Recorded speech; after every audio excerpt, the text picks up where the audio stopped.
मित्रों नमस्कार। ज्ञान मास्टरमाइंड में आपका स्वागत है। मित्रों, हम आपको भारतीय संस्कृति, भारतीय विरासत और भारतीय देवी देवताओं और मंदिरों के बारे में बता रहे हैं। आज हम आपको भगवान बजरंगबली हनुमान जी के बारे में बताएंगे, लेकिन हम वो पक्ष आपको बताएंगे जो आपने कभी सुना नहीं होगा। बजरंगबली जी के बारे में आपने कई कहानियां सुनी होंगी, लेकिन एक अनकही कहानी है, उसके बारे में चर्चा करेंगे। हम कहानी की शुरुआत करें उससे पहले आपसे आग्रह है, अगर आपने चैनल सब्सक्राइब नहीं किया तो तुरंत कर दीजिए, शेयर कीजिए और लाइक कीजिए, ताकि चैनल हमारा आगे बढ़े और आपके लिए हम अच्छी अच्छी कहानी लेकर आते रहें। तो हम अपने विशेषज्ञ डॉक्टर प्रतीक मिश्र जी से बात करते हैं। डॉक्टर साहब, आपका बहुत बहुत स्वागत है।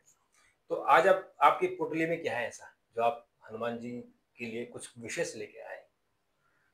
दरअसल ये प्रसंग मैंने भी नहीं सुना था, तो हनुमान जी के बारे में ही कुछ देख रहे थे, पढ़ रहे थे, तब ये प्रसंग मुझे पहली बार पता चला। और प्रसंग ऐसा है कि मतलब अचानक जब आप देखेंगे और सोचेंगे तो आपको सहसा विश्वास नहीं होगा कि ऐसा भी हो सकता है क्या। लेकिन ऐसा हुआ। और ये वाल्मीकि रामायण के अलावा रामायण के और कई जो उदाहरण है, कंबू रामायण है, साउथ की रामायण है, श्रीलंका की रामायण है, इसमें राम रावण युद्ध है और उसके बाद का वर्णन है, उनमें ये प्रसंग आता है। तो ऐसा भी नहीं कि कोई किंवदंती है या कोई कहानी है। मतलब ये विश्वास नहीं होगा सहसा कि हनुमान जी भगवान शंकर से युद्ध करने लगेंगे। ये बड़ा रहस्य है कि भगवान क्योंकि हनुमान जी को शिव का ही एक रूप माना जाता है। मैं वही कह रहा हूँ कि हनुमान जी एक तो रुद्रावतार माने जाते हैं, रुद्र का अंश माने जाते हैं। दूसरी बात, भगवान राम के परम भक्त हैं। उन राम के परम भक्त हैं जो कि महादेव के आराध्य। और ऐसे में दोनों के बीच भयानक युद्ध हो तो मुझे भी समझ में नहीं आया, लेकिन जब मैंने पूरा पढ़ा तो मुझे समझ में आया। मैंने उसके बाद जब अध्ययन किया कि ऐसा हुआ था और इसके पीछे कहानी ये थी कि पुराने जमाने में आपको याद हो, जब राजा महाराजाओं का काल हुआ करता था तो अश्वमेध यज्ञ हुआ करता था। हाँ। और अश्वमेध यज्ञ का मतलब ये होता था कि अपनी सीमाओं का विस्तार करना। एक यज्ञ किया जाता था और यज्ञ के घोड़े को छोड़ दिया जाता था, और वो घोड़ा जो है जिस जिस जगह पे उसके कदम पड़ते थे, या तो वहां का राजा या वहां का प्रशासक जिसका घोड़ा है उसकी अधीनता स्वीकार कर ले या फिर युद्ध करे। तो आपने रामायण में, तुलसीदास जी की रामायण में भी, वाल्मीकि जी की रामायण में भी लव कुश वाला प्रसंग भी सुना होगा। हाँ। और वो सबको पता है कि राम के अश्वमेध के घोड़े को लव और कुश ने पकड़ा दिया। लेकिन उससे पहले घोड़ा और भी पकड़ा गया था एक जगह। अच्छा। हाँ। जब अयोध्या से भगवान राम रावण का वध करके लौट कर अयोध्या आए तो पंडितों ने, पुरोहितों ने, उनके जो राजगुरु थे वशिष्ठ ने कहा कि भाई आप जो है आप अश्वमेध यज्ञ कीजिए। और वो अश्वमेध यज्ञ शुरू हुआ। अश्वमेध यज्ञ को छोड़ दिया गया। और जब ये अश्वमेध यज्ञ अयोध्या से निकला और निकलते निकलते कई राज्यों की सीमा में पहुंचा और वो सीमाएं जो उन्होंने अधीनता स्वीकार कर ली, तो ये घोड़ा जो है देवपुर जगह पे, एक देवपुर रियासत थी, राजा था, देवपुर के राजा थे, उनके देवपुर में ये घोड़ा पहुंच गया। देवपुर में राजा वीरमणि बहुत प्रतापी राजा थे उस समय के। उनका पुत्र रुक्मांग, उसने उसको बंदी बना दिया। बंदी बनाने का मतलब यह था कि सीधे सीधे भगवान राम को चुनौती थी, सीधे चुनौती की। भगवान राम की, चूंकि अश्वमेध यज्ञ के जो घोड़ा होता है उसके पीछे सेना भी चलती है। तो जब सेना को इस बात का पता चला तो उन्होंने देवपुर पर आक्रमण करने की तैयारी शुरू कर दी। अब वीरमणि को भी ये बात पता चली कि उनके बेटे रुक्मांग ने जो है घोड़ा पकड़ लिया, अयोध्या नरेश राम का घोड़ा जो है वो पकड़ लिया और राम की सेना अटैक करने वाली है, तो उन्होंने अपने सेनापति जिसका नाम रिपुवर था उसको कहा कि युद्ध की तैयारी करो, युद्ध करेंगे, क्योंकि ये बेसिकली प्रतिष्ठा से जुड़ी हुई बात मानी जाती थी। या तो घोड़ा रोकते नहीं, अगर रोक लिया तो क्षत्रियों की एक सबसे बड़ी जो खासियत तब भी थी, अभी भी मानी जाती है कि वो आन बान और अपने वचन के लिए अपनी जान को कुर्बान कर देते हैं। दोनों के बीच में भयानक युद्ध शुरू हो गया। भयानक युद्ध शुरू होने के बाद इधर से हनुमान जी ने राम की सेना की पूरी कमान संभाल रखी थी और उन्होंने वीरमणि की सेना को जो है ललकार लगाई, एक एक करके धराशायी करना शुरू कर दिया। और वीरमणि को भी जब उन्होंने मूर्छित कर दिया, क्योंकि हनुमान जी के बराबर तो कोई बलशाली था ही नहीं, तो वीरमणि को भी जब मूर्छित कर दिया तो वीरमणि की सेना में और जो उनका सेनापति रिपुवर था उसमें दहशत भर गई। वीरमणि राजा जो थे वो भगवान शिव के महान भक्त थे, बहुत ज्यादा भक्त थे,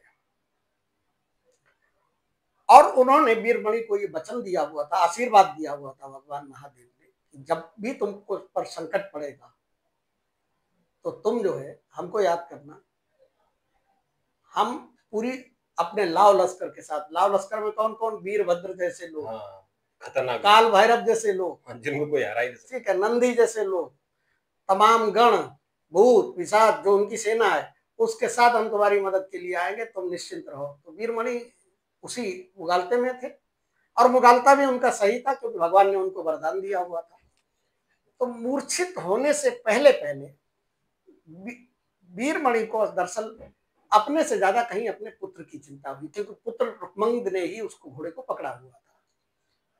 तो उनके हृदय से महादेव के लिए पुकार निकली।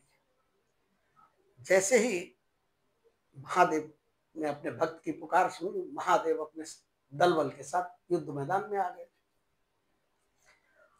और युद्ध मैदान में आते ही महादेव को तो युद्ध करने की जरूरत ही नहीं पड़ी, वीरभद्र सबसे आगे थे, उन्होंने पूरी राम की सेना को तहस नहस कर दिया।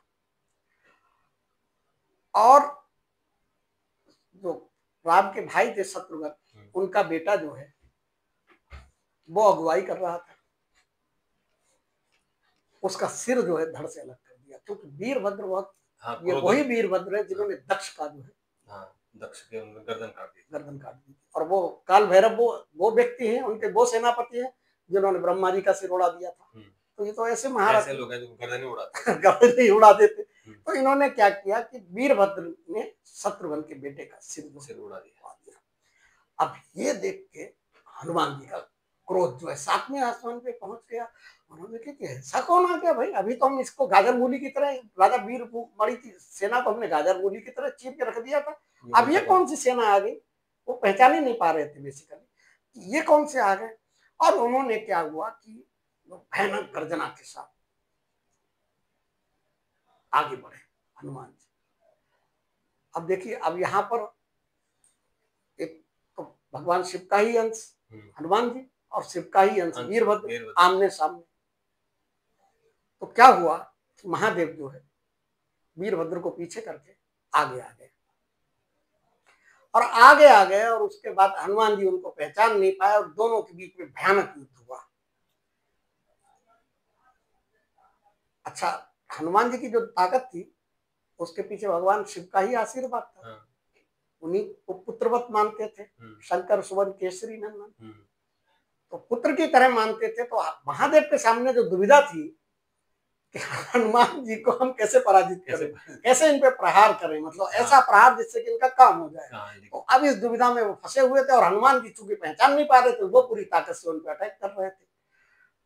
भगवान राम ने देखा, बैठे हुए थे, उनको सूचना मिली, उन्होंने देखा, क्योंकि राम जो थे वो सबसे पीछे चल रहे थे, और राजा हमेशा लास्ट में युद्ध करने आता है। भयानक युद्ध हो गया, और दोनों तरफ की सेना जो है वो, और राम की पूरी सेना हो तहस नहस हो गई। और उन्होंने देखा कि हनुमान जी आज जो है भगवान शिव पर जो है भयानक प्रहार करने वाले हैं। महादेव खेल खेल में उनके सारे प्रहारों को कर देते थे। 2-3 प्रहार जब महादेव ने हल्के से किए तो हनुमान जी को तब भी समझ में नहीं आई। उन्होंने संकेत दिया कि भैया समझ लो कि तुमसे ज्यादा ताकतवर आदमी है तुम्हारे सामने, लेकिन हनुमान जी तो राम भक्ति में आपको पता है सब चीज भूल जाते थे। तो जब इस तरीके का युद्ध देखा और पूरी सृष्टि डोलने लगी, भयानक युद्ध। हाँ भयानक युद्ध हुआ। तो राम ने आंख बंद की और आंख बंद करते उनको समझ में आया कि यार हनुमान जी जिनसे युद्ध कर रहे हैं तो भगवान शिव हैं। तो तुरंत राम वहां पर पहुंचे और उन्होंने हनुमान जी से कहा कि हनुमान जी तुम क्या कर रहे हो? बोले कि अरे मैं क्या कर रहा हूँ, इन्होंने शत्रुघ्न के बेटे का सिर काट दिया। आप देख रहे हो आपकी सारी सेना को गाजर मूली की तरह काट रखा है और आप मुझसे ही पूछ रहे मैं क्या कर रहा हूँ, मैं तो आपके लिए ही लड़ रहा हूँ। तो उन्होंने कहा जिनसे तुम युद्ध कर रहे हो देवों के देव महादेव हैं, तो और तुम इनको पहचान नहीं पा रहे हो। तो हनुमान जी के साथ सबसे बड़ी समस्या क्या थी कि वो हर व्यक्ति में हर जीव में भगवान राम को देखता है। तो महादेव जी इस दुविधा को समझ गए। तो महादेव जी ने क्या किया कि जिस अपने को राम के रूप में परिवर्तित कर दिया। और भगवान राम ने उनसे कहा ही था कि ये महादेव से युद्ध कर रहे हो तुम। तो जब उन्होंने अपने को राम के रूप में परिवर्तित किया तो हनुमान जी जो है चरणों में गिर पड़े। उन्होंने क्या, तो उन्होंने हाथ जोड़े चरणों में गिर पड़े और कहा कि आपने मुझे पहले क्यों नहीं बताया और आप इसका वो करने क्यों आए, मदद करने क्यों आए? तो उन्होंने कहा कि देखिए भगवान जो है भक्त की रक्षा के लिए, भक्त की बात रखने के लिए, भक्त का मान रखने के लिए बंधा हुआ है। जैसे कि तुम तुम्हारे भगवान राम है, राम तुम्हारे लिए यहाँ पर आकर खड़े हो गए, ऐसे ही वीरमणि जो है वो मेरा भक्त है और तुमने उसको मूर्छित कर दिया। अगर हम नहीं आते तो तुम उसको मृत्यु के लोग पहुंचा देते। हनुमान जी ने फिर जो है प्रार्थना की, वो की, और उसके बाद महादेव ने अपने प्रभाव से दोनों तरफ की सेना को, अपनी जो संजीवनी विद्या थी उससे दोनों तरफ की सेना को जीवित किया, शत्रुघ्न के बेटे को जीवित किया, वीरमणि की मूर्छा को दूर किया और वीरमणि को समझाया कि तुमने जिनका घोड़ा पकड़ा है ये भी हमारे आराध्य हैं, तो और इनके घोड़े को छोड़ दो, यहाँ पे कोई प्रतिष्ठा की लड़ाई नहीं, वो ये भी भगवान राम है, इनको खाली अयोध्या नरेश राम मत समझो। तो वीरमणि जब उठकर खड़े हुए और उन्होंने राम की तरफ देखा तो देखिए माया देखिए ईश्वर की, राम में उन्हें महादेव नजर आ रहे थे, हनुमान जी को शंकर में राम नजर आ रहे थे और वीरमणि को जो है भगवान राम में महादेव नजर आ रहे थे। तो ये प्रसंग पढ़ के मुझे भी बड़ा अच्छा लगा। मैंने कहा कि मैंने एक बार, और देखिए हनुमान जी की महादेव से ये लड़ाई हुई, हनुमान जी एक बार राम से भी उलझ गए थे, हनुमान जी की राम से भी लड़ाई हो गई थी। अच्छा। हाँ, लड़ाई ये हो गई थी कि एक अंजनी के जो माता अंजनी ने एक राजा को अभय दान दे रखा था और राम की सेना ने जो है उसी पर अटैक कर दिया। तो हनुमान जी को बुलाया अंजनी ने, माता अंजनी ने, कि भाई ये देखिए अटैक कर दिया। तो उन्होंने कि ठीक है, मैं वचन में बंधी हुई हूँ, इसकी रक्षा करना तुम्हारा काम है, तुम मेरी आज्ञा का पालन करोगे? हनुमान जी ने कहा कि मैं करूंगा। तो बोले कि फिर ये इनकी रक्षा का काम तुम्हारा। अब जब रक्षा का काम दे दिया उस राजा का, मैं नाम भूल रहा हूँ, तो हनुमान जी ने जो है एक चक्र बना दिया उसके चारों तरफ और उसके बाद कहा कि ठीक है, और राम से जो है युद्ध करते रहे। 14 दिन तक युद्ध किया था राम से हनुमान जी ने। 14 दिन बाद हनुमान जी को समझ में आया जब राम ने अपना असली रूप दिखाया। और दिखाया क्या कि राम को पहचान गए थे, लेकिन राम ने कही भी कि तुम क्या कर रहे हो पवन पुत्र? बोले कि मैं माता के वचन में बंधा हुआ, प्रभु मेरी मजबूरी है। उसके बाद फिर जो है तब वहां पर फिर माया बची गई और उसके बाद उसे दुख खत्म करा गया। तो ऐसे हमारे पवन पुत्र हनुमान, तो भगवान वो अपनी जो उन्होंने ठान ली और जो आदेश मिला आदेश का पालन। और बाकी ये कहानी तो मैंने पहली बार सुनी डॉक्टर, मैंने खुद भी सुनी। धन्यवाद बहुत बहुत। और मुझे लगता है कि हमारे जो दर्शक हैं उन्होंने पहली बार सुनी होगी कि भगवान शिव और हनुमान जी के बीच युद्ध हो सकता है, इतना भयानक युद्ध, और राम जी से भी हनुमान जी लड़ सकते हैं। ये तो मतलब मैंने पहली बार सुना है, आपने भी बहुत पहली बार सुना होगा बहुत लोगों ने। और ऐसे ही आपके पास अगर रोचक तथ्य हो तो जरूर अपनी जानकारी दीजिएगा, हम उस पर वीडियो बनाने की कोशिश करेंगे। लेकिन मित्रों आपसे आग्रह है, वीडियो को शेयर कीजिए, लाइक कीजिए और सब्सक्राइब जरूर कीजिए। डॉक्टर साहब आपका बहुत बहुत धन्यवाद इतनी अच्छी एक कहानी सुनाने के लिए, और आपका भी बहुत बहुत धन्यवाद। कहानी को जरूर सुनिएगा, शेयर कीजिएगा। तब तक के लिए नमस्कार।